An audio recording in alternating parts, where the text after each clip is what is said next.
আসসালামু আলাইকুম সবাই, কেমন আছেন সবাই? আশা করছি ভালো আছেন। আপনাদের সাথে আমি আছি মোহাম্মদ রিফাত চৌধুরী। আপনারা দেখছেন আইটি বক্স 99.9, যেখানে আপনারা প্রতিনিয়ত আনবক্সিং বা টেক রিভিউ ভিডিও দেখতে পান।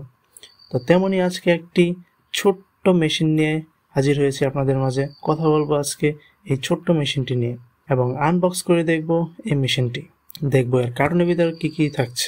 আর কম বেশি সবাই জানেন এই ছোট্ট মেশিনটির নাম হচ্ছে গিয়া অপটিক্যাল মাল্টিমিটার বা ডিবি মিটার বলেও থাকি অনেকেই। তো আর কথা না বাড়িয়ে চলুন আগে বক্সটিকে আনবক্সিং করা যাক।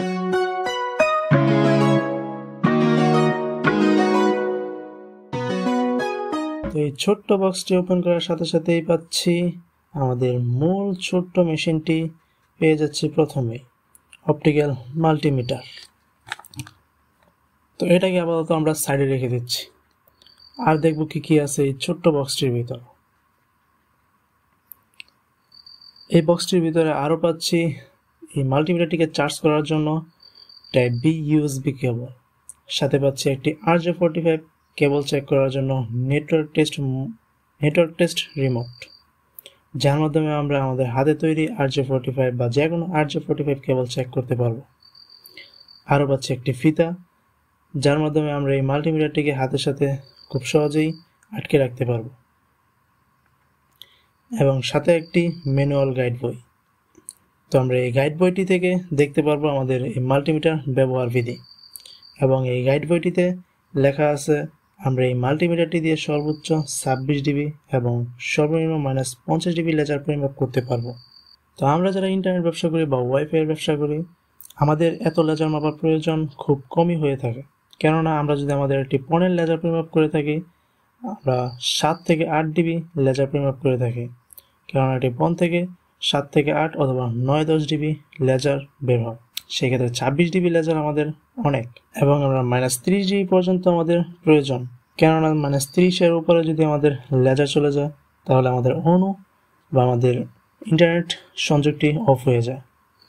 তাই আমাদের লেজার 30 পর্যন্ত প্রয়োজন। সেক্ষেত্রে -50 ডিবি পর্যন্ত লেজার পরিমাপ আমাদের জন্য যথেষ্ট। তো যাই হোক, এখন কথা বলা যাক আমাদের মূল অপটিক্যাল মাল্টিমিটারটি নিয়ে বা ডিবি মিটারটি নিয়ে। তো এই মাল্টিমিটারটির উপর অংশে থাকছে লেজার পরিমাপ করার অপশন, যার মাধ্যমে আমরা লেজার পরিমাপ করে থাকবি, এবং সাথে থাকছে একটি লেজার লাইট অপশন, যার মাধ্যমে আমরা আমাদের অপটিক্যাল ফাইবার কোডটি চিহ্নিত করে থাকি। তেমন একটি লেজার লাইট অপশন থাকছে, এবং তার সাথেই থাকছে ছোট্ট একটি এলইডি লাইট। তো এর উপর অংশে থাকছে একটি ডিসপ্লে, মোটামুটি ডিসপ্লেটা দারুণ। তো ডিসপ্লেটার নিচেই থাকছে RJ45 কেবল চেক করার ইন্ডিকেটর লাইট, আর নিচেই থাকছে power button, REF button, LED light, DB, এবং সাথে অজানা একটি বাটন থাকছে। তার নিচেই পেয়ে যাচ্ছি অপটিক্যাল মাল্টিমিটার লেখাটি। তো যাই হোক, একেবারে নিচের দিকে থাকছে RJ45 কেবল চেক করার, এবং সাথেই থাকছে USB 5 ভোল্টের চার্জিং পোর্ট, এবং তার সাথে থাকছে একটি চার্জিং ইন্ডিকেটর লাইট। মিটারটির পিছন দিকে থাকছে মিটারটির ব্যাটারি অপশন। চলুন আমরা এই মিটারটিকে এক নজর ভালোভাবে দেখে নিই।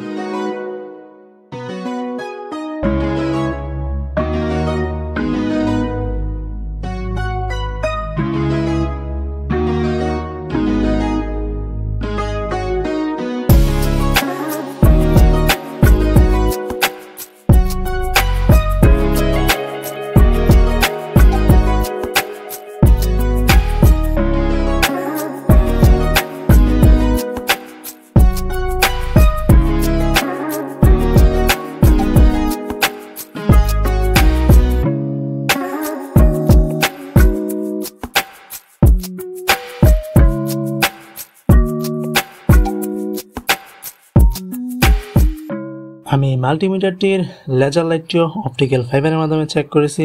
আপনারা দেখতেই পারতেছেন আমি এই মাল্টিমিটারটির লেজার লাইট চেক করে দেখছি। তো এই লেজার লাইটটি অপটিক্যাল ফাইবারের মাধ্যমে খুব ভালোই পারফরমেন্স করছিল। তো সাথেই আমি এই অপটিক্যাল মাল্টিমিটারটি দিয়ে লেজার পরিমাপ করেও দেখেছি। দেখতেই পারতেছেন আমি -6 ডিবি লেজার পরিমাপ করতেছি। আমি এই মাল্টিমিটারটি দিয়ে কম বেশ সকল প্রকার চেকই করেছি, এবং করেছি RJ45 কেবল চেক। দেখতে পারতেছেন আমি RJ45 কেবল চেক করতেছি। তো আমি সব ধরনের চেকই মোটামুটি করেছি, খুবই ভালো পারফরমেন্স করেছিল, এবং আমি নিজেও আমার নিজের কাজের জন্য এই মেশিনটি ব্যবহার করব। তো চলুন এবার কথা বলা যাক মেশিনটির দাম নিয়ে। তো আমি এই মেশিনটি 1900 টাকা দিয়ে ক্রয় করেছি।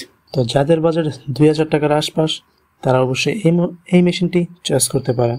তো যাই হোক, কথা বলতে বলতে এখন চলে এসেছি আমরা ভিডিওর শেষ পর্যায়ে। তো ভিডিওটি ভালো লাগলে অবশ্যই হিট দ্য লাইক অপশন এবং শেয়ার করে দিন আপনাদের বন্ধুদের মাঝে।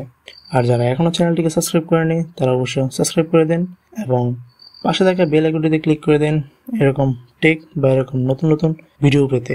আর হ্যাঁ, সবাই কমেন্ট করে জানিয়ে দিন আপনার কাছে কেমন লেগেছে এই ছোট্ট মাল্টিমিটারটি এবং আপনি কোন মাল্টিমিটারটি ব্যবহার করতেছেন, সবাই কমেন্ট করে জানিয়ে দেবেন। তো এই পর্যায়ে বিদায় নিব। সবাই ভালো থাকবেন, সুস্থ থাকবেন। আল্লাহ হাফেজ।